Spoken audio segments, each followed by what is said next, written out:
You're a young girl and you live in the Need for Speed Underground era. You own a Ford Probe. You turn it pink, stance it and beef it with a white bodywork. You then go and win it all in the tuning contests. Next, you see a Miata. You want to learn how to drift, so you buy it and force feed it. You then try to shove a big V8 in it, but it doesn't fit. So you buy a BMW E30 to host the big lump. Then you turn it into a drift machine and win a European Championship with it. If you're curious how Ramona Russo did it, just click the link on the screen. Behind these many acquisitions, there are Smart 4.2s sacrificed in the process. It's not that she hates the Smarts, but she's in love with every car in her collection, no matter how pink it is. So she kept them all and we paid Ramona a visit to find out more about her and her garage history. Câte cupe ai? Habar n-am. Câte mașini ai? Nu știu. Perfect. Cu ce viteză mergi cel mai mult? Nu mai știu. Câte accidente ai avut până acum? Vreo 3-4. Dar din alea mici. Îți place pizza cu ananas? Nu, deloc. Thank God. Care a fost prima ta mașină și de ce? Un Ford Probe. De ce? Fiindcă un Opel Manta, care era visul meu, era prea plin de rugină și am ajuns să mă îndrăgostesc de un Ford Probe, care semăna oarecum. Un Ford Probe care acum arată ca de pe coperta unui joc NFS. Da, astea erau și vremurile când am început să lucrez la mașină.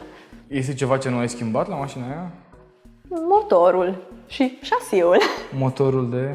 Motorul este de 2 litri, aspirat, 116 cai. Atunci era pe vremea aia low and slow. Urmând lista de lucruri necesare în NFS ca să ai o mașină șmecheră, Fordul tău are pneumatice? Are. Are vopsea perlată? Da. Are interior custom? Da. Are sistem audio șmecher? Nu chiar. Bun. A doua ta mașină? A doua mea mașină este Mazda. De fapt, a fost și câteva Smart-uri printre. Mazda. Ai luat-o ca mașină stock, Da. probabil. Da. Și a ajuns așa. Așa cum. Așa porno, ca să zic așa. Da, este o mașină sexy, într-adevăr. Este. Hot damn! Dar ce ai făcut ca să ajungă așa? Vorbind de motor aici, fiindcă în rest mașina a rămas destul de originală în exterior, adică are doar niște wide-uri. Motor de 1.6, a fost aspirat, 116 cai. Primul stagiu a fost un stagiu turbo, un swap, unde mașina a ajuns la 183 de cai. Apoi a urmat un alt stagiu, care nu știu cum să-l numesc, 2 pentru mine, probabil, unde mașina a ajuns aproape de 300 de cai.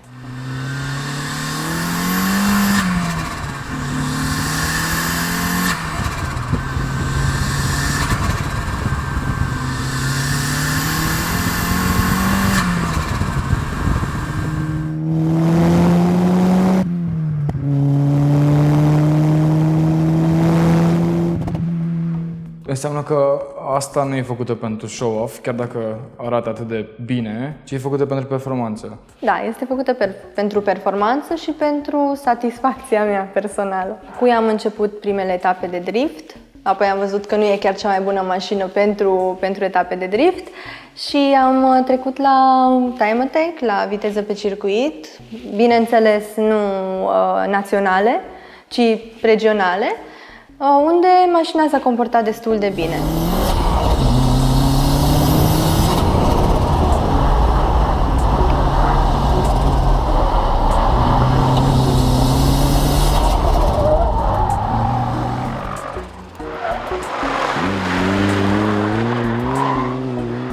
A treia mașină, mai ai mașini? O să mai dureze interviul ăsta, să înțeleg, nu? A treia mașină. Treia mașină? Cred că a fost BMW 30. Dacă lăsăm la o parte cealaltă Mazda, care a ajuns o epavă, de fapt, o nereușită, a fost BMW 30.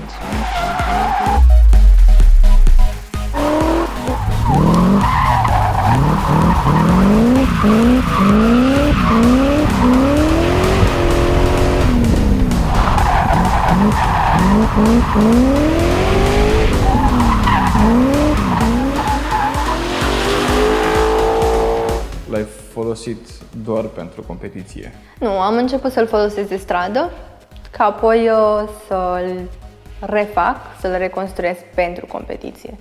Strict pentru drift. A 4-a mașină?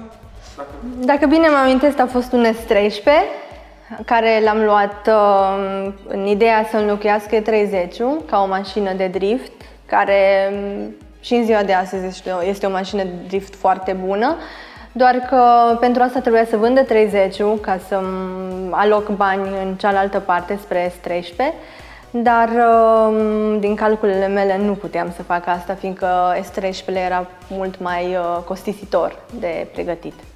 Așa că am renunțat la ideea de S13 și acum are alt proprietar. Zi-mi ce conduci astăzi? Astăzi conduc un E92, un BMW E92, fiindcă în restul mașinilor mele mă duceau din punctul A în B, dar nu prea departe, nu mai departe de B.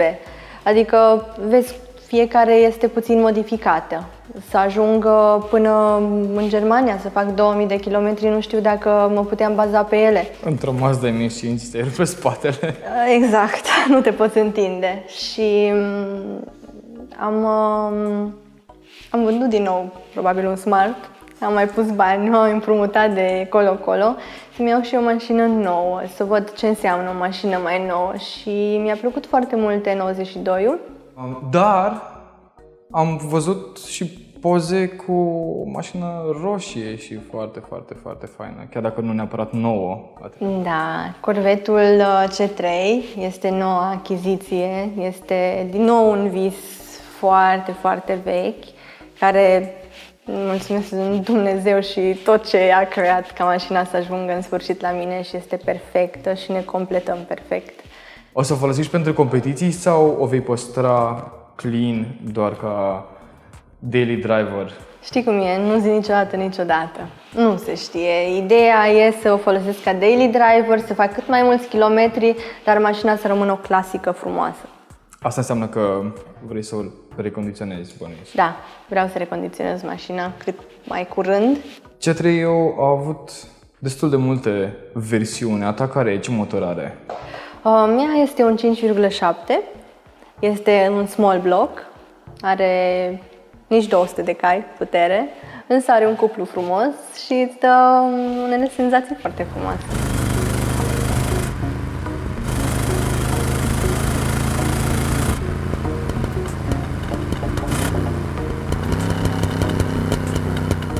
Mai ai vreo mașină care, nu știu, să-ți vină în minte acum, pe care o folosești și pe care n-ai uitat undeva în grămada aia de Smart-uri pe care... Nu mai am niciun Smart, însă mai am un Subaru pe care încă nu-l cunosc suficient de mult ca să pot concura cu el sau pur și simplu ca să ne înțelegem. Mai avem mult de învățat una cu cealaltă. Da, îl conduci pe stradă, Subaru, sau doar îl ții în garaj și îl scoți iarna la Winter Rally? Nu, Subaru este street legal, toate mașinile mele sunt street legal în afară de mașina de drift și îl conduc și pe stradă. Cum să nu conduci un boxer pe stradă? Adică cum să nu iau sunetul ăla? Și în sfârșit este o mașină neagră, așa cum am dorit eu să am toate mașinile. Da. Îți dai seama că fiecare iubitor de mașini ar vrea sau are în gând mai multe mașini și ar vrea un garaj plin de mașini și ar vrea să le conducă pe toate deodată dacă se poate. Chiar mi-a plăcut să te văd pe tine conducându-mi astăzi 2 din mașini și în sfârșit le-am văzut și eu mergând și le-am văzut frumusețea din alt unghi. Doar ca să știi, în weekenduri sunt liber, așa că dacă vei mai dori vreodată să-ți vezi mașina din afară, dă-mi un telefon și o să-ți conduc cu mare drag. Ok, cred că este bilet de avion foarte ieftin. Da, facem să se rezolve, nu e asta o problemă. From America to Europe and Asia, Ramona gathered praiseworthy machines in her cozy garage and took much care of every single one of them. The latest entry, a red Chevrolet Corvette, is getting ready for a restoration process. Up next, long trips are in the book, but that's all she could tell us for now. If there's anything to learn from this experience, is that a car collection's sentimental value surpasses its material worth.